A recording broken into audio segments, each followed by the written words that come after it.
One of the toughest things to worry about when you accept a position like this, as say everybody gets to spend their money the way they want. Well, somebody might spend their money and waste it, and somebody might do something else, and they say.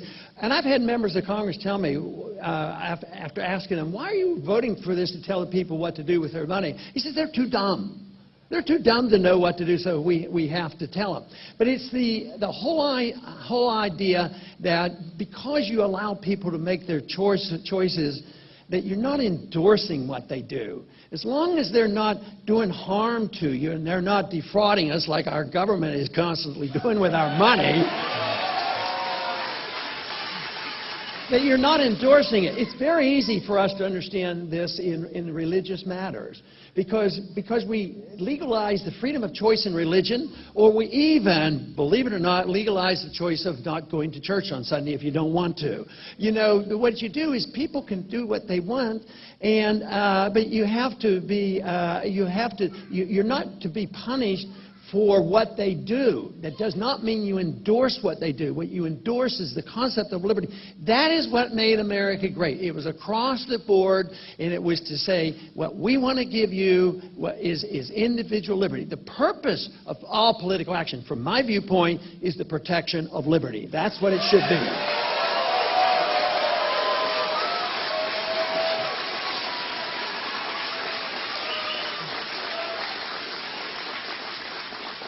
And the founders had a plan. They thought that we are coming together. We're going to have a national government. We are going to have a national defense. We're going to have a national currency, gold and silver.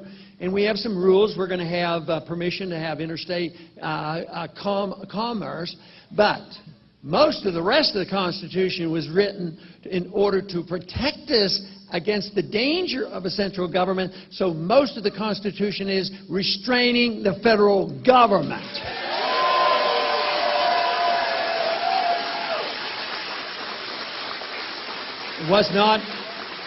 It was not written to restrain you in any manner whatsoever. And if the people in the country still wanted more government than the federal government was provided, there was no prohibition. You can go to your state government and beg and plead for more taxes and more regulations or whatever you want if you want it.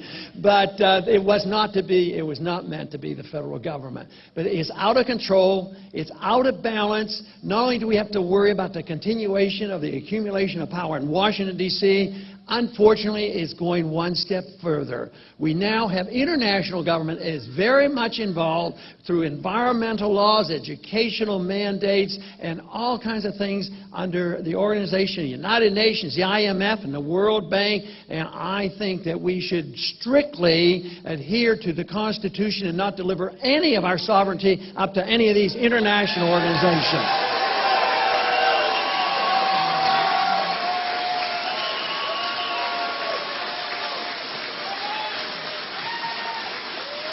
Right now, we have a financial crisis. They know it as much as we do, and they're planning, but they're planning an international answer to this. They're planning through the IMF to come up with a world currency to replace the dollar, because the dollar will be replaced. You just can't keep printing them forever. They're going to have to attempt to restore confidence, but they want to come up with another paper currency controlled and ruled by the United Nations and the IMF.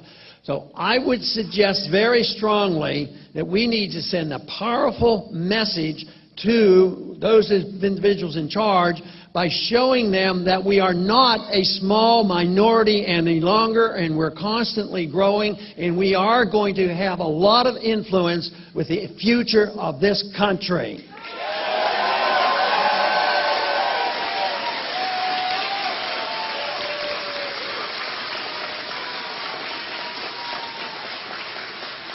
Now, you know, a couple of weeks ago we had a message, and we thought we had sent out a pretty positive message out of Iowa.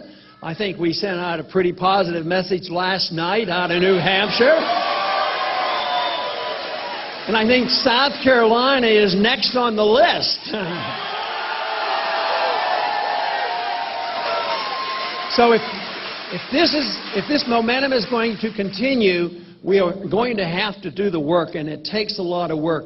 The one thing that I'm amazed about in the campaign is there's a lot of spontaneous campaigning going on. You know this thing, Internet? People seem to talk to each other, and they get together and they campaign and raising funds, you know, the whole thing. But it's going to be very important on how we do. So we have to continue our efforts and continue this message because of the necessity of it. I believe this is why our numbers are growing. Not so much that they automatically people got converted, but they automatically got concerned. Even the people who are on the receiving end of all these government benefits are scared to death about what's happening. So, and the people are just tired of the overseas expenditures, and they are looking for something. Fortunately for us, we don't have to invent it. We have to talk about our Constitution. We have to talk about the traditions of America. And the traditions of America was self-reliance and independence. We know where our rights come from. Our Declaration tells us our rights come from our Creator, and our lives come from our Creator.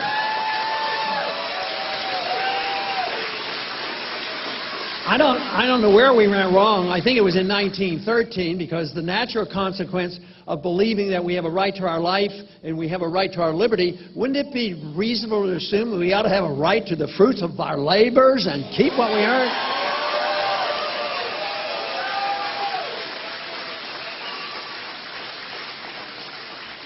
So I'm looking forward to these next few weeks, and we are going to be very, very busy and involved, and we're getting ready to send this message because it's going to become a very, very much of a national message, because we have to change what is happening. The status quo, you know, the danger that we are to them is we're going after the status quo, the people in charge, and they ought to be looking out, because we're coming and we're going to deliver this message. It's a great message. To me, it's a great message of peace and prosperity. Thank you very much.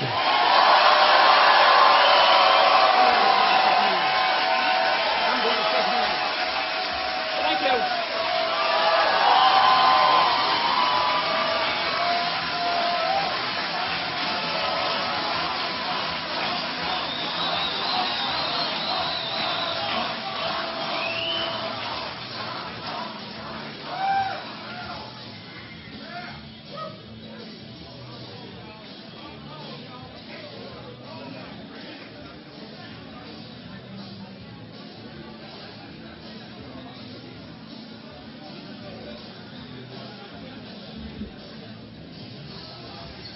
Stay around for a couple minutes.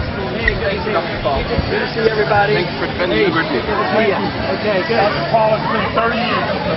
Thank you so much. Well, great. Good to see you again.